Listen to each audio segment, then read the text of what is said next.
مفتي Habibi. أنا حزين He says, I'm very sad. لأنني سوف أعيش بقية حياتي بلا أم.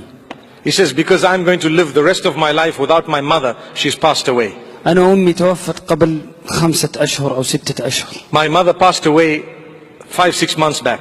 والله العظيم I swear by Allah أنني الآن أتمنى أمي أن ترجع إلى الدنيا من أجل أن أقبل قدميها. He says, I promise you, I swear by Allah, I feel within me that I desperately want my mother to come back to the earth, even for a moment, so that I can kiss her feet. لأن ربي يقول Because Allah subhanahu wa ta'ala says, وقضى ربك ألا تعبدوا إلا إياه وبالوالدين إحسانا. Allah has decreed that none shall be worshipped besides Him, and that you shall do good to your parents. إما يبلغن عندك الكبر أحدهما أو كلاهما. If one of them or both of them happen to achieve old age in your presence, فلا تقل لهما أف. so don't even say uff to them. فلا تقل لهما أف ولا تنهرهما. Don't say uff to them and don't use negative words with them. وقل لهما قولا كريما. Say to them that which is beautiful, filled with honor. واخفض لهما جناح الذل من الرحمة. And lay for them the wing of mercy. Be merciful and kind towards them. وقل رب ارحمهما كما ربياني صغيرا. And pray for them by saying, Oh my Rabb, have mercy on them, because they are the ones who actually brought me up when I was a child. ووصينا الإنسان بوالديه حسنا. And we have instructed mankind to be good to his or her parents. ووصينا الإنسان بوالديه إحسانا. In another verse, the same thing is repeated. Allah says, we have instructed man to be kind to his or her parents. الله سبحانه وتعالى ربما كثير من الناس معنا الآن وأباه وأمه لم يدخلا في الإسلام. He says there may be from amongst us some people whose parents are not Muslim. الله سبحانه وتعالى أمرنا أن نبرهما. Allah subhanahu wa ta'ala has instructed us to be kind to them too and to fulfill their rights. وصاحبهما في الدنيا معروفا. And be in their company, Allah says regarding parents, in this world in a good way. حتى وإن لم يدخلا في الإسلام فيجب عليك أن تبر أباك وأمك. Even if they are not Muslims yet, Allah subhanahu wa ta'ala says it is compulsory for you to be kind and good to them. Obviously He's the one who chose those parents for you. أتى رجل إلى نبينا محمد صلى الله عليه وسلم. A man came to the Prophet sallallahu alayhi wasallam. فقال يا رسول الله. He said, O Messenger sallallahu alayhi wasallam, من أحق الناس بحسن صحابتي.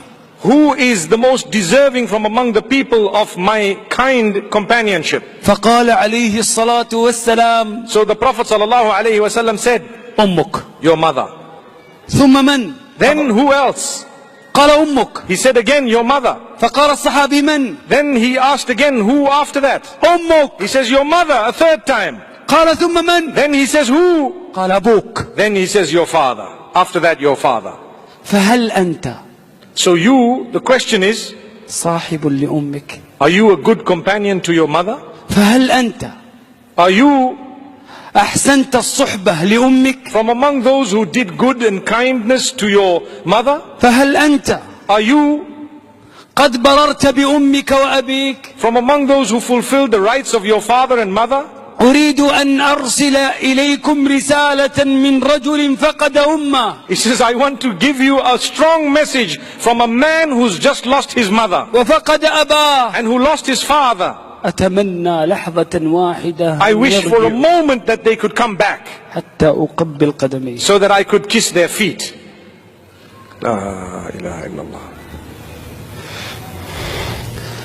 الله المستعان. May Allah subhanahu wa ta'ala grant his parents Jannatul Firdaus and all those who've passed away, our parents too. Ameen. عندي بشارة للشيخ منصور ولكل من فقد أباه أو أمه. He says, I have good news for Sheikh Mansour and for anyone who's lost their parents. أن البر لا ينتهي بوفاة الأب والأم. That the goodness and the kindness to your parents does not stop at the point of their death. والصحيح And the correct, أن البر الحقيقي يبدأ بعد الوفاة. that the true goodness to your parents actually starts after death, after their death. لأن الأب أو الأم الذي في قبره الآن Because the mother or the father who's already in their grave right now, لا يستطيع أن يحصل على حسنات وأن يقوم بأعمال صالحة لأنه في قبره. they will not be able to do any more good deeds because they are in their graves. فقد انقطع عمله So all their deeds are cut, إلا من ثلاثة: except three things. صدقة جارية، A charity that they had given that is constant or the reward of it continues.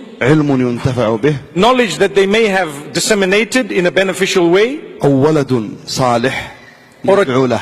or a child whom they have left behind who will pray for him or her. والولد في اللغة العربية يطلق على الذكر والأنثى. And the term walad in the Arabic language refers to both male and female, a child in the English language. فتستطيع أن تدعو لهم وأن تدخل لهم حسنات في قبورهم وأن تبر بهما حتى بعد. So you can actually be good to your parents after they've passed away by praying for them, their forgiveness, and that Allah give them Jannah and protect them from hellfire. فنسأل الله سبحانه وتعالى أن So- يغفر لآبائنا وأمهاتنا الأحياء منهم والأموات وجميع المسلمين وأن يجعل قبورهم روضة من رياض So الجنة. we ask Allah subhanahu wa ta'ala to forgive all our parents and those who are alive and those who've passed away, and to grant every one of us Jannatul Firdaus. شيخ مفتي، مهما فعلنا لآبائنا وأمهاتنا فإننا لا نعطيهم ولا حقا بسيطا من حقوقهم. He says, no matter what we've done in terms of goodness to our parents, we would not have fulfilled their rights even in a small way. أتى رجل من اليمن A man came from Yemen وقد حمل أمه في الحج على ظهره carrying his elderly mother on his back من اليمن إلى مكة from Yemen to Mecca على ظهره، on his back. فرأى ابن عمر رضي الله عنه So Ibn Umar radiallahu anhu saw, فقال يا ابن عمر، so he says, Ibn Umar, oh Ibn Umar, يا ابن عمر أتيت من أمي من اليمن إلى مكة على ظهره فهل أديتها حقها؟ he says, oh Ibn Umar, I brought my mother on my back all the way from Yemen to Makkatul Mukarramah. Have I fulfilled her rights? قال ابن عمر لهذا الرجل: Ibn Umar radiallahu anhu said to this man, ولا طلقة من طلقاتها أثناء الولادة. you haven't even gone through a small portion of what she went through when she just gave birth to you. ونختم He says, I end بقوله سبحانه: with the statement of Allah subhanahu wa ta'ala, وقضى ربك ألا تعبدوا إلا إياه وبالوالدين إحسانا. Allah has decreed that none shall be worshipped besides Him, and that you shall be good and kind to your parents. إما يبلغن عندك الكبر أحدهما أو كلاهما If either one of them reaches old age in your presence, فلا تقل لهما أف ولا تنهرهما then don't even utter the term uff to them, and don't say anything negative to them. وقل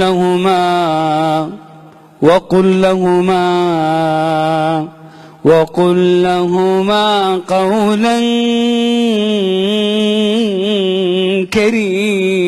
كريما. and say to them that which is filled with honor and dignity, beautiful words of kindness and softness. واخفض لهما جناح الذل.